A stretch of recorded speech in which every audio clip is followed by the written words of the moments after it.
Hi everyone, welcome to the Module 5 introduction. Module 5 is the Unit Plan Sandbox, and it is a module where you will work together to complete a unit plan in anticipation of the final assignment for the course. I'm using a different format this time, and I am just going through the various documents that will appear on Blackboard. So I'm starting here with the checklist, and we are here. So you're viewing the introduction. You will then go on to complete the Become a WIDA Expert activities, which is a reconciliation of the 2007 and 2012 amplification. And the amplification is important for you to know because it really helps scaffold language into your content. So I found a much less painful video on it than the original one, and I think that it does a good job in bridging those two documents. From there, you will review the unit plans that I've asked you to have, so you need to have those in mind, and then have your resources out from Module 4 and your standards, whether it's on a device or however you have them. You'll need the 2007 and 2012 standards, and then you'll go into Blackboard and look at the wikis. There is sandbox activities and teams that have been set up for you. And then you're going to have to contact your team members via email and figure out how you are going to collaborate.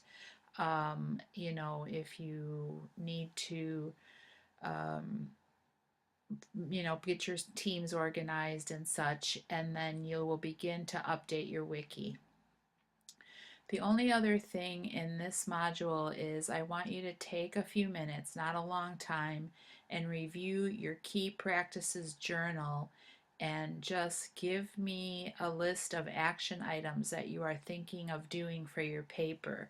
I do not need this to be elaborate, but I do want to give you feedback on those and make sure that those are on track. It only needs to be 2 or 3 action items. And then the last thing you will do is you will provide feedback on all the other wikis, and there's instructions on Blackboard on how to do that. So let's get going because we have quite a few things to look at. So I created a template, a unit plan template that is completed, and well, it's almost completed, but this is an example of what I wanted you to do.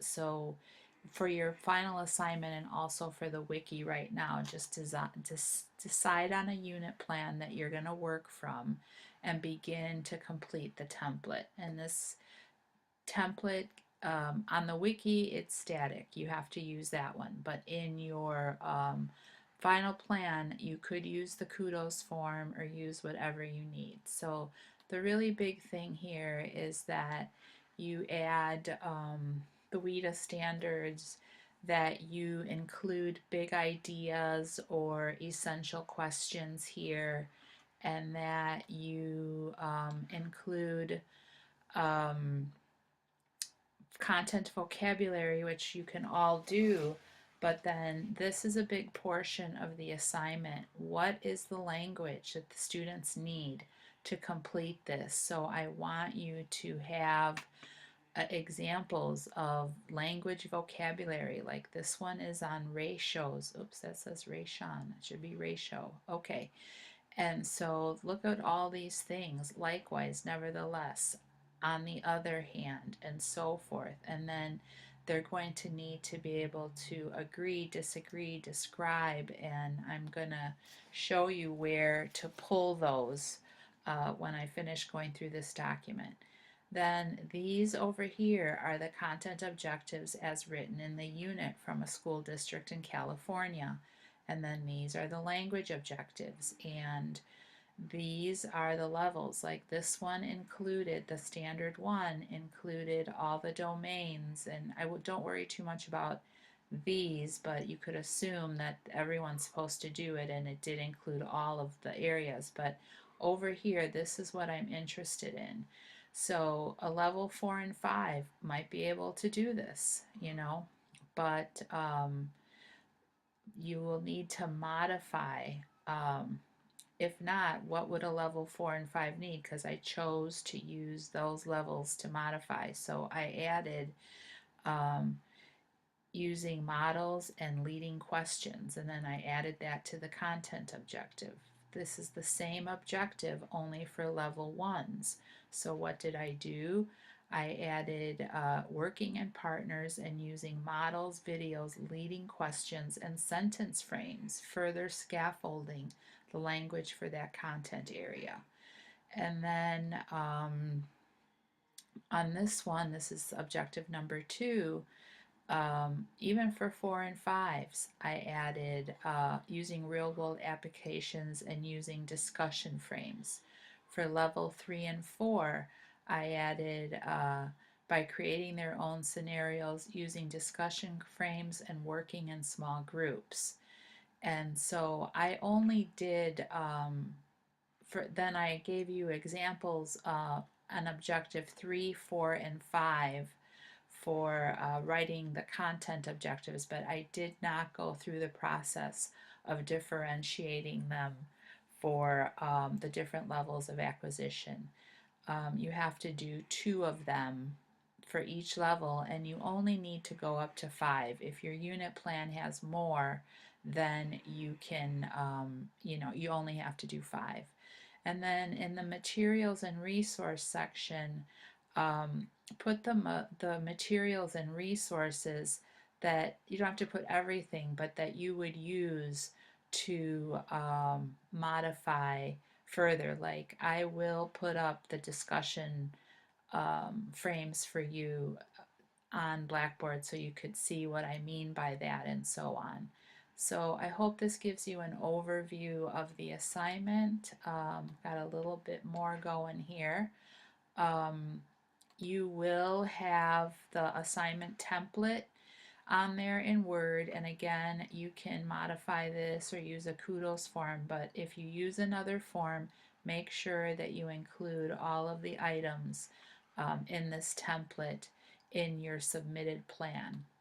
And then the other thing is there is a rubric. So the rubric is also going to be posted on Blackboard, and it gives you further information, ways to modify, the steps that you want, and the point values. And so I'm pretty flexible. Everyone's starting with an A on this. I just want you to demonstrate that you're able to modify items based on what we've discussed in the course. And the unit, and we're going to have 2 weeks working in the sandbox for questions and anything that comes up. So this is just a practice, but here's your final assignment rubric. And then the other thing is, I asked you to organize your documents, and this is the one that really worked for me, but I wanted you in Module 4 to have the time to really decide what worked for you. So, when you're thinking about your language objectives and you look at this document, and also the WIDA standards do a pretty good job too, um, for seeking information, I just came here and I'm like, well, yeah, they're going to have to express an opinion. They're going to have to solicit a response. They're going to have to paraphrase. And so here are your cue words. And this is how I was able to write robust language functions when I looked at the vocabulary for what I wanted you to do. So I hope this is helpful to you. The sandbox will give us a couple of weeks of just seeing how this goes, and we'll go from there. Anything that you have questions about, just put in your raise your hand forum, because if you have questions about them, other groups will probably have questions. Okay, have a great day.